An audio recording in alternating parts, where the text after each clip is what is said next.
If you're a homeowner like I am, folks, from time to time things break. All right, let's be honest about it. Things break. Could be little things, could be big things. It could be little things to where if you don't fix them soon, they're going to turn into big things. Frankly, a lot of us don't know how to fix things and we just hope they're going to go away, and they don't. Well, sit back and relax. We may have exactly what you need right here in studio with me today here on All In. The name of the business we're chatting with today is Handy Fellas Repairs. I like the name of that, to be honest with you. Mr. Handy Fella and my guest today right here in studio, Felix Figueroa on All In. Felix, welcome to the show, buddy. How are you? Thank you very much. I'm great. Thank you for having me. Did you come up with that name, Handy Fellas? I sure did. I'm from New York, so we always have a little slang. There's all sorts of fellas up there in New York. There is. So yeah. I've seen the movies. Well, how long have you been down here in Texas? I've been in Texas 10 years now. Okay. From New York, so. So have you always had Handy Fellas, or were you doing other stuff before you got into that? The day I got to Texas, I applied to an apartment community, and I became a maintenance supervisor of an apartment community, and was there for about 10 years. Oh my, good for you. Thank you. And from there, I just always had other people call me for extra help or side projects. And once I realized I'm getting a lot of phone calls here, sure. I should take this and run with it. And I did, and it hasn't stopped ever since. Okay, well, let's way back up then. Little Felix back in the day. Where did you learn to do all this stuff? Did you grow up in that environment or something, or what? I sure did. You'd be surprised. I was probably about 9 years old when I started cutting keys. I was almost like a locksmith at 9 years old. Wow. And the reason for that is my father owned a hardware store. Oh, okay. In Manhattan, in New York, for 30 years. Okay. And that's where I grew up. While all my friends were out playing, going to the movies, doing this and that, I was working. So everybody else is looking at baseball cards and memorizing stats, and you're trying to figure out the difference between an Allen wrench and a crescent wrench, right? Were you that guy? Absolutely. That kid. But you know what? Now you're that guy. Yes. And everybody else that has the baseball cards, they don't own their own business like you do.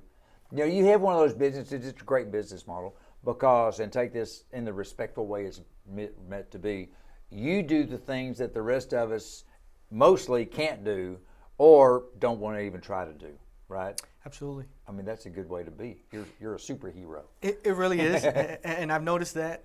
Sometimes I feel bad. I'm like, this was so simple. So I give them a great price. Yeah. I give them a great price to help them out because it was so simple. Sometimes, if it gets too complicated, I'll let them know. And we'll go from there.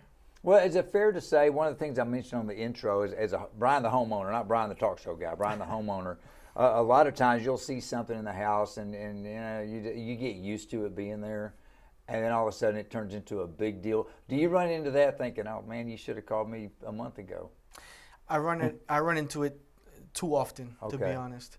And honestly, when I do a project for somebody, I always look around and give them some advice. Nice. I let them know, hey, look, I have a gentleman who can come out and repair that for you, or we can do this or that. I give them options, a lot of options. Because at the end of the day, a lot of people are trying to save money as well. Everybody's trying to save money. So, I mean, our houses are it's the most expensive thing we own. Sure is. I mean, yeah, it is. I'm going to say for everybody.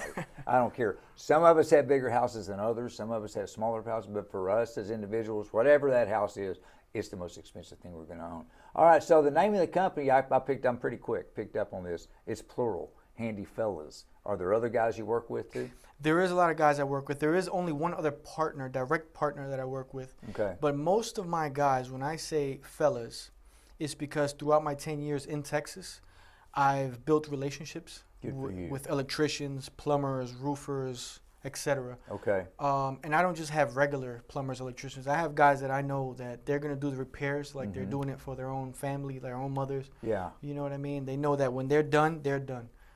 We're not coming back unless it's for something else. Yeah, unless it's something else we saw while we're in there. Well, that's the network is what you're talking about. It's so important because relationship marketing in any business is huge. So you're going to work with someone, develop that relationship with them, and then all of a sudden I'm going to say, hey, Felix, man, I got these lights.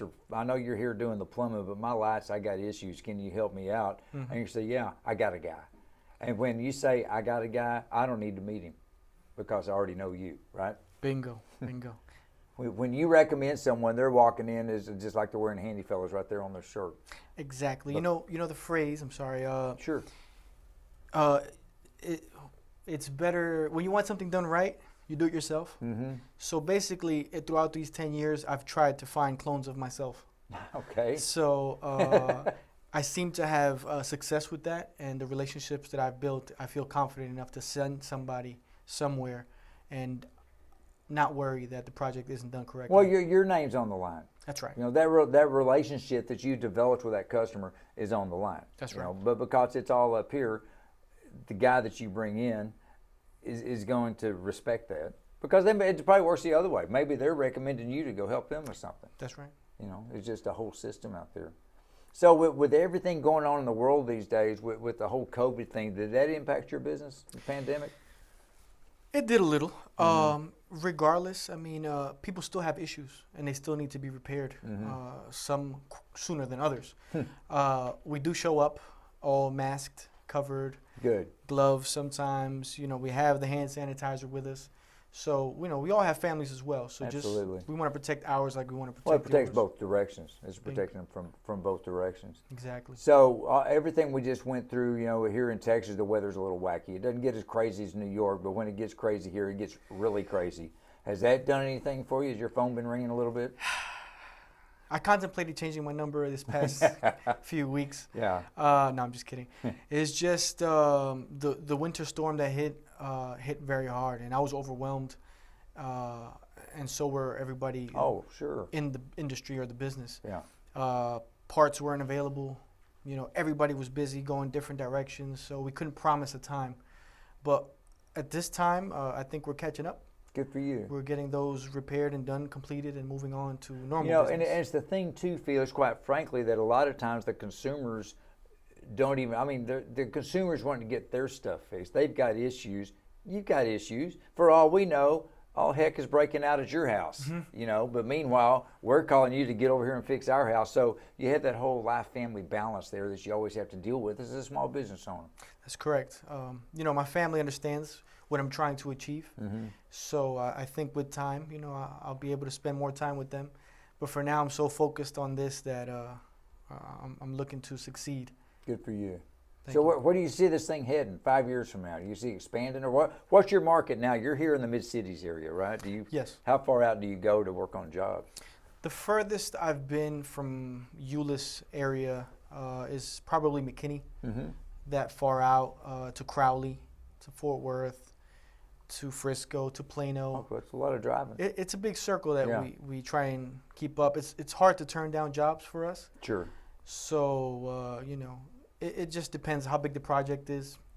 We'll make it. Yeah, you got fellas. Yeah, we got it. Oh, I'm sorry. You have fellas to call to help you out on that. That's right. Well. If I can't make it, somebody will. So, or is it a situation, we're really big on the trades around here, people having trade business, or you at a position, because you're still a young guy, you got a lot of experience, you're still a young guy, but do you see yourself sometimes as a mentor helping other people learn some of the stuff that you know? Do you kind of bring people along, or you're not that old yet to be able to do that? The grades are coming in. But I will tell you, my character, my personality, and how honest I am with people, it rubs off. And that's a great thing. You know, and I think that's probably one of the biggest things I can teach somebody, because anybody can learn how to fix something, but can you learn how to be an honest person? You know what I'm saying? So yes. I think that's probably one of my main reasons why I get so many jobs, is because of the honesty and how upfront I am about things. Well, and it also is going to rub off. It's going to be a reflection of you. Is going to be anyone you recommend to someone else. I mean, an honest guy is going to bring in more honest guys. Exactly. A dishonest guy, we go the other direction. So we're going to leave it at that right there, folks. Felix, thank you so much for sharing your story. I know it's busy times for you these days, but I appreciate you taking the opportunity to come in the studio with us. Appreciate you as well. Thank you. Folks, thank you as always for being here too, but don't run off, because you know what? I think we got another one coming up here on All In. Take care.